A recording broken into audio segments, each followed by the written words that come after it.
And then lastly, let's say that you are eligible for new IBR.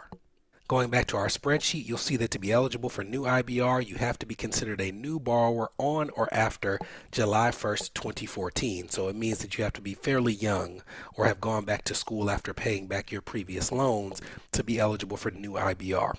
Now, the interesting thing about new IBR and pay as you earn is it's the same payment percentage. It's 10% in both scenarios. It's also the same repayment period. It's 20 years in both scenarios. So in reality, of the available options, this kind of ties the pay-as-you-earn plan for the one that is most appealing.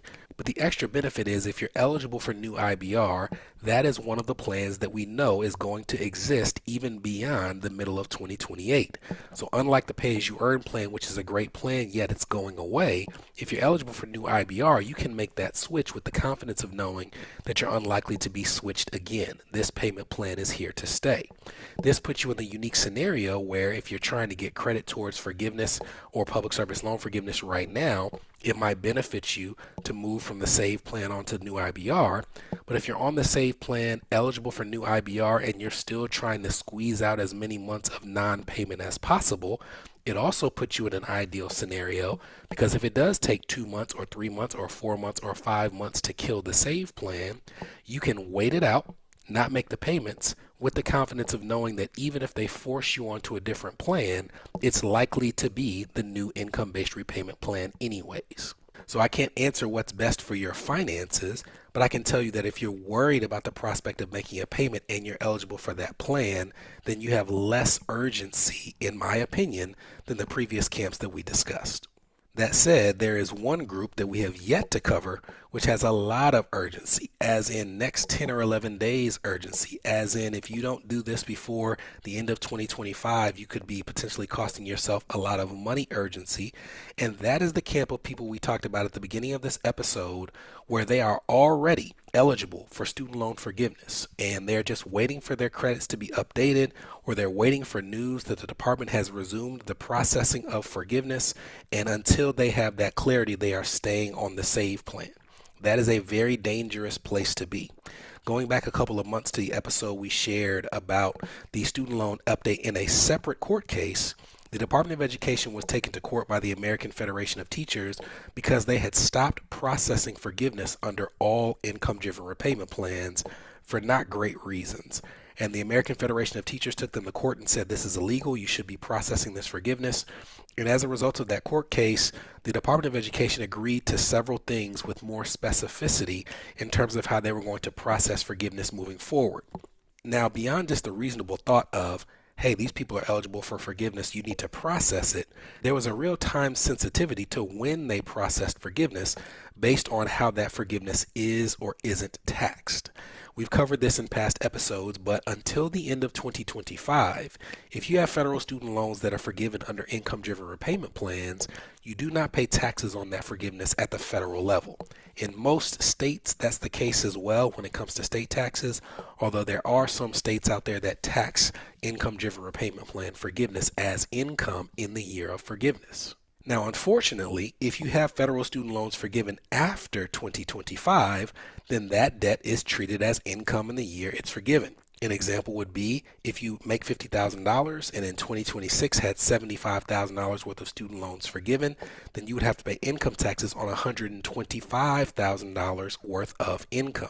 So that's a very serious possibility. And if you have someone who's sitting here in 2025 knowing that they're eligible for forgiveness and the department's not processing it, they're looking and they're saying, hey, if you don't do this before the end of the year, then something that would not have been taxable will now become taxable because of your delay. So as a result of that lawsuit, the department agreed that if you are on any plan other than the SAVE plan, then even if your loans were not forgiven until after 2025, the department would treat your student loans as forgiven in the month that you technically crossed into eligibility. What does that mean? It means that if you met your 20 or 25 year threshold in January of 2025, when that forgiveness wouldn't have been taxable, it wouldn't matter if they didn't actually wipe away the debt until January 2027. You would not pay taxes on it because it would be treated as forgiven in 2025. But remember, that was for borrowers on every plan except the SAVE plan. If you're looking on screen, we're reading from another Forbes article that summarized that settlement. And it says, and I quote, "For the defendant's internal purposes, when a borrower, 1, has achieved eligibility under the SAVE plan, 2, applies to transfer to one of the IBR, ICR, or pay-as-you-earn plans on or before December 31st, 2025, and 3, that application is approved on or after January 1st, 2026, the date that the borrower becomes eligible for cancellation under the new plan constitutes the effective date of their loan discharge, even if that date falls on or before the date the borrower's application was approved." End quote. That is a lot to digest, so let me explain what it means. What it means is if you're on the SAVE plan and you're eligible for forgiveness now, they are not going to wipe away your debt under the SAVE plan. You are required to move that debt to either the ICR, IBR, or pay-as-you-earn plans. But the timing of when you do it is very important, because if you do it after December 31st of this year, it doesn't matter. You're going to have that debt be taxable because you left it on the SAVE plan past the deadline for a debt to be forgiven and not be taxed. But if you apply to have that SAVE plan moved to another eligible repayment option, and you do so before December 31st, 2025, what the Department of Education will look at is they'll say, hey, this person, for example, applied to have their debt transferred to this new payment plan on December 19th of 2025. If we looked at their credits towards forgiveness at that date and time, they had crossed the threshold, and under this new plan, they would have been eligible.